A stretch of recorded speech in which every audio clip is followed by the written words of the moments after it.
Vous l'attendiez, bienvenue dans la dernière partie de la présentation des doubles pages pleines de One Piece. Évidemment, allez voir les précédentes si c'est pas déjà fait, et on y va.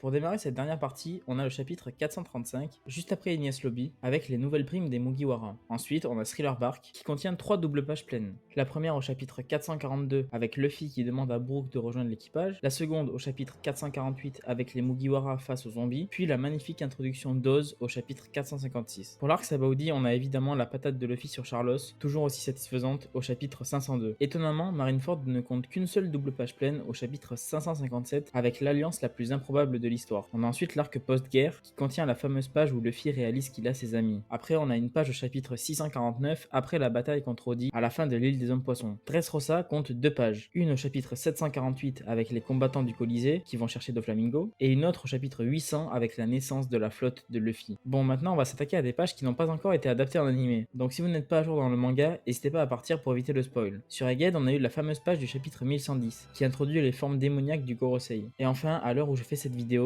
la dernière page sortie est celle du chapitre 1138, avec la fresque magnifique et intrigante d'Elbaf. Voilà pour cette série de vidéos sur la présentation des doubles pages pleines de One Piece. Merci à vous d'avoir suivi, n'hésitez pas à follow et à like comme d'hab. On n'est pas prêt d'avoir de nouvelles pages du style vu qu'elles se font de plus en plus rares, mais comptez sur moi pour vous en parler dès qu'on en aura des nouvelles. Allez, ciao!